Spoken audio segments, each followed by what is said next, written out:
Ça fait 2 jours qu'on travaille de ouf sur des textes en russe là pour comprendre ce qui se passe avec les banques, Gazprom, les roubles et tout, c'est terrible, terrible. Il va y avoir pas mal de vidéos qui vont être au sujet de l'Ukraine, des roubles, du blé, du gaz, des États-Unis, de machin, de trucs. Mais en attendant que ce soit tourné et monté et machin, là on va faire une courte vidéo, un petit édito politique qui va parler du fait que ça me saoule la politique. Ça me gave. Voilà, faut faire des revues de presse machin, mais l'actualité, tout ça, ça me roule dessus, quoi. Et donc j'ai réfléchi, je me suis dit, tiens, mais c'est pas normal quand même, pourquoi ça te saoule la politique? J'ai réfléchi, qu'est-ce qui a changé depuis ces quelques semaines? Et du coup, j'ai trouvé 2-3 trucs que je vais vous expliquer là. Donc pourquoi est-ce que la politique me saoule? Il va falloir revenir un petit peu en arrière pour comprendre ça. Alors moi, à la base, je me suis politisé avec la mort du clivage gauche-droite, et ça, c'est l'œuvre de François Hollande et du Parti Socialiste, qui ont été élus comme hommes de gauche et qui ont fait une politique autoritaire et libérale comme n'aurait jamais osé la droite au pouvoir. Le tout avec la complicité des médias corrompus, évidemment.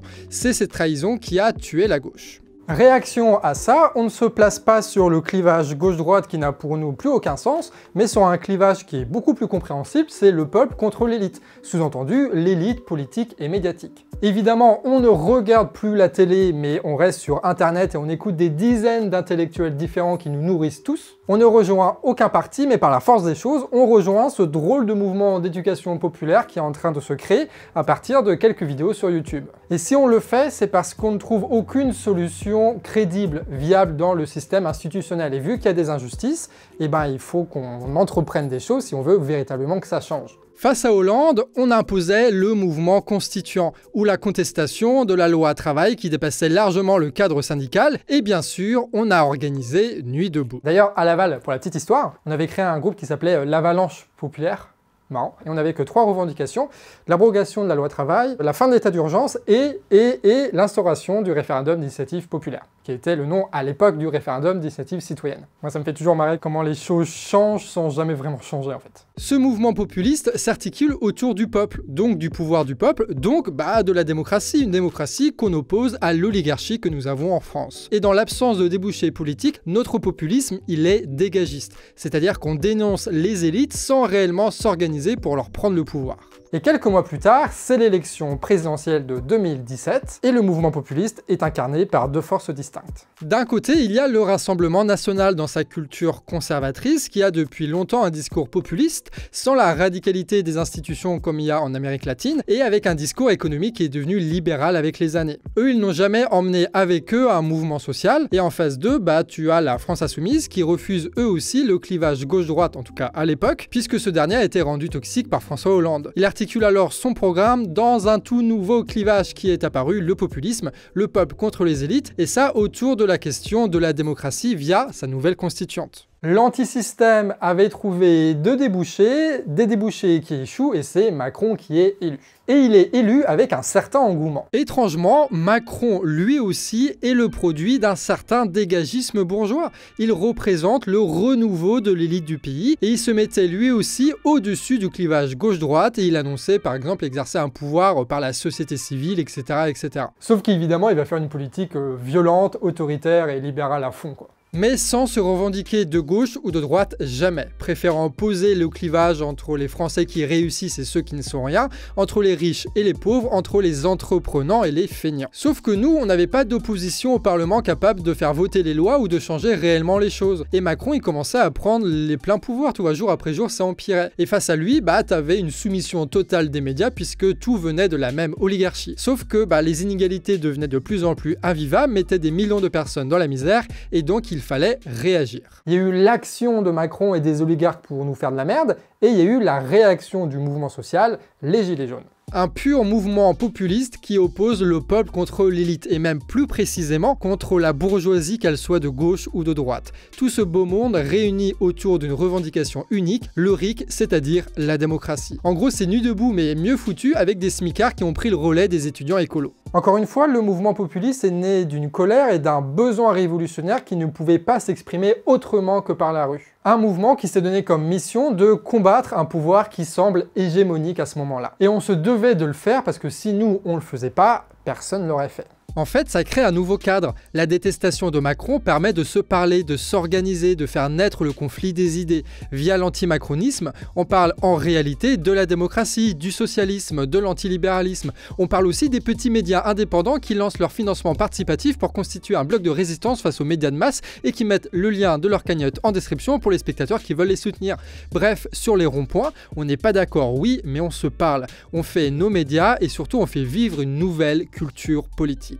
Une culture qui, rappelons-le, a été soutenue par 75% de la population. Sauf que le problème, c'est que cette culture politique est une double impasse. Déjà, à court terme, ça ne permet pas de prendre le pouvoir. T'as beau manifester, machin, machin, si t'as pas un groupe organisé qui est capable de prendre le pouvoir de l'État, de faire les lois, de machin des trucs, et ben en fait, tu fais que manifester. La seule chose qu'on fait à ce moment-là, c'est laisser l'opportunité au groupe le plus organisé de prendre le pouvoir ou de le garder. Là, bah, c'est la Macronie. L'oligarchie est toujours mieux organisée que nous, donc elle garde le pouvoir. Attention, je dis pas que les gilets jaunes c'était inutile, très loin de là, vraiment très loin de là. Je dis juste que la promesse du dégagisme ne pouvait pas être tenue et que du coup c'est une impasse. Et puis c'est aussi une impasse culturelle. La contestation sans la fête, sans les barbecues et sans les belles manifs, bah ça use, ça rend aigri, ça fatigue de ouf. C'est l'une des plus fatales conséquences de la militarisation des manifestations des Gilets jaunes par le gouvernement.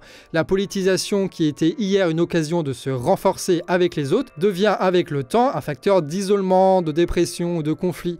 Au final, bien peu sont restés organisés. Quelques-uns ont continué sur Internet avec toutes sortes de résultats plus ou moins convaincants, mais la plupart ont en réalité arrêté la politique parce que la vie a plus de sens ailleurs et ils ont bien raison. Et évidemment, c'est l'impasse politique qui amène l'impasse culturelle. C'est parce qu'on ne peut pas changer les choses malgré les promesses qu'on s'use et qu'on se fatigue. Et pour moi, ce sont ça les deux principales raisons de l'essoufflement du mouvement populiste en France. Qui s'est bien vu d'ailleurs avec tout le mouvement qu'il y a eu contre le pass sanitaire et puis encore plus avec, comment ça s'appelait ?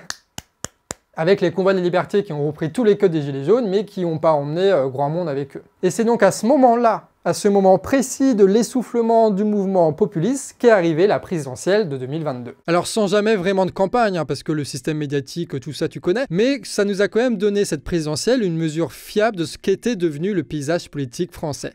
Déjà la Macronie, qui a unifié à l'ensemble de la bourgeoisie française, hein, maintenant que les Républicains sont morts, bah en fait quand on fait l'addition, ils sont plus qu'à 30%. Ça veut dire que 70% de l'électorat est aujourd'hui contre Macron. Et ça, sans compter l'abstention. Mais là, vraiment, il faut bien lire les résultats. C'est historique. 70% contre le système, 70% contre les médias. Alors après, on peut chipoter les machins des trucs, mais grossièrement, le Parti libéral unifié n'a fait que 30%. C'est énorme. Ça montre bien, même si on n'a pas piqué le pouvoir, qu'on a quand même bien fait notre boulot. Mais ce boulot-là, il n'est pas fini. Et c'est tout le sujet de cette vidéo. Autre chose assez unique, le clivage n'est pas la gauche contre la droite. Et c'est pas non plus le peuple contre l'élite. On est face à un clivage qui est en fait à trois blocs. Macron, Le Pen, Mélenchon, et derrière ces noms, ceux qui les incarnent, c'est-à-dire la bourgeoisie, les libéraux conservateurs et les socialistes démocrates. Chacun de ces blocs représente un nombre d'électeurs quasi identique. Et à eux trois, ils capturent 75% de l'électorat. Et pire, après les présidentielles, ces blocs se sont renforcés. Que ce soit le bloc de NUP là avec la FI, avec l'Union de la gauche, ou alors avec la fin des Républicains pour Macron. Il n'y a que Zemmour qui reste encore aujourd'hui un peu détaché du bloc de Le Pen, sauf que on verra après législative qu'est-ce qui va rester de cette initiative politique. On est donc passé en une dizaine d'années d'un clivage gauche-droite à un clivage populiste peuple contre élite, jusqu'à un truc hybride, un peu des deux là qui est aujourd'hui et qu'on ne sait pas trop comment vraiment aborder. Certains pensent que c'est le retour du clivage gauche-droite. Voilà. Ils reprennent l'analyse, la gauche contre la droite, machin, le RN c'est comme Macron et du coup en face c'est LFI, machin.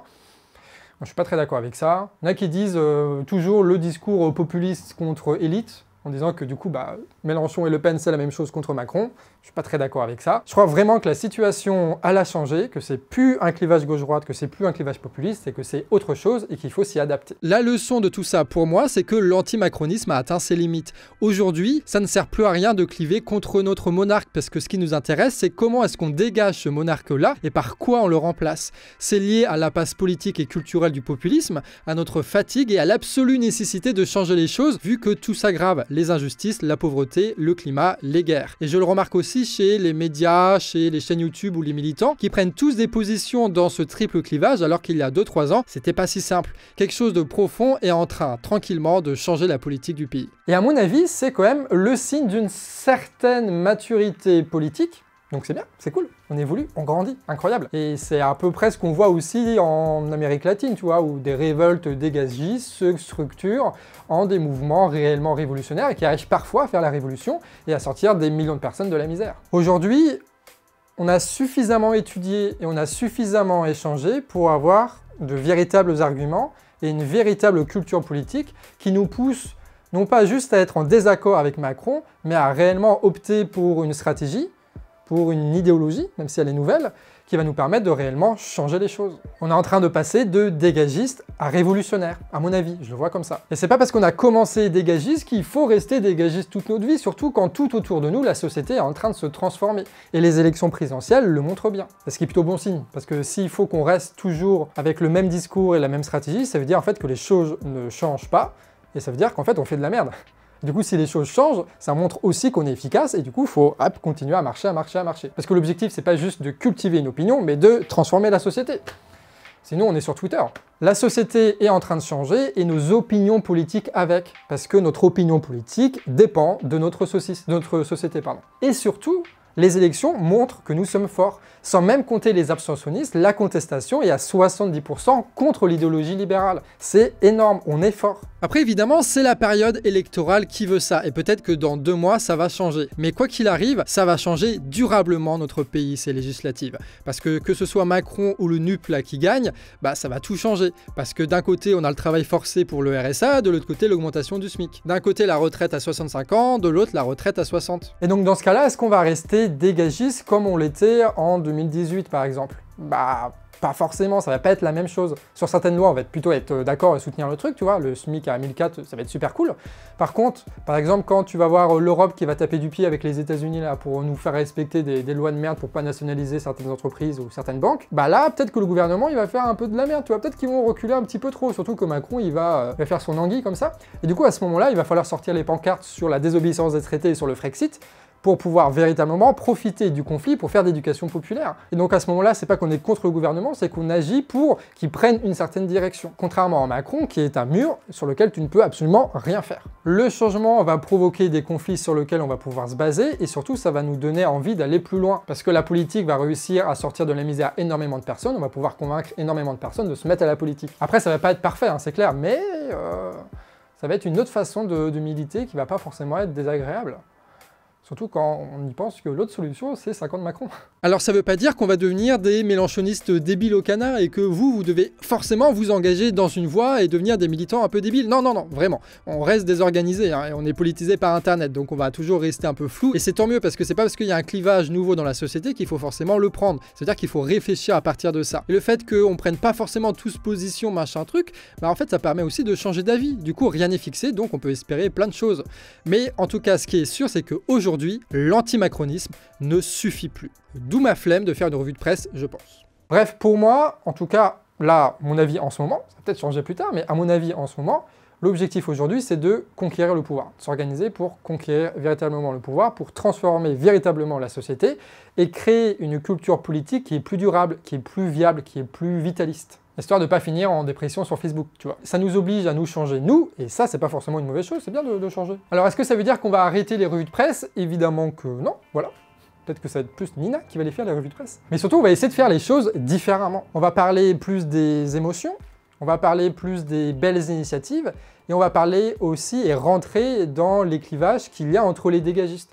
Pas juste faire de l'anti-Macron, mais essayer d'aller plus dans le social, dans les questions un peu plus tendancieuses comme ça, pour créer de la réflexion à l'intérieur de notre propre camp et des remises en question à l'intérieur de notre propre camp, et pas forcément essayer de reconstituer un autre groupe encore plus grand d'anti-Macron, vu que c'est déjà au max. On va élargir nos sujets, nos approches, nos angles, nos idées, on va tenter des trucs, on va voir ce qui vous plaît, ce qui vous semble utile, et puis on verra bien ce que ça donne, quoi. Bref, quitter l'antimacronisme par la porte du haut, et d'être profondément et encore plus subtilement et dangereusement révolutionnaire. Surtout qu'en ce moment, il fait beau, c'est le printemps, du coup, bah... C'est parti. Ah oui, oui, et pendant que vous êtes là, en ce moment, et ça va durer 50 jours, c'est le financement du Canard Réfractaire. Donc en ce moment là, on est en train de beaucoup travailler sur les questions internationales, puis après on va reprendre, je pense, un rythme un peu plus normal de vidéo. Mais si ça te plaît, ce genre de contenu, tu peux nous soutenir pour qu'on puisse durer pendant encore une année de plus, et si ça marche vraiment le financement, pouvoir recruter de nouvelles personnes, pouvoir aller dans d'autres réseaux sociaux, pouvoir convaincre de nouvelles personnes, etc., etc., pour essayer de transformer ce qu'est devenu aujourd'hui la France, pour en faire quelque chose de bien, quoi. Voilà, c'est l'objectif, non? C'est un peu l'objectif. De prendre du plaisir en faisant ça, évidemment, mais quand même d'arranger les choses. Sur ce, des bisous, et à la prochaine. À très vite, pour des vidéos sur l'Ukraine et sur le rouble. Ça va être incroyable. Allez, des bisous.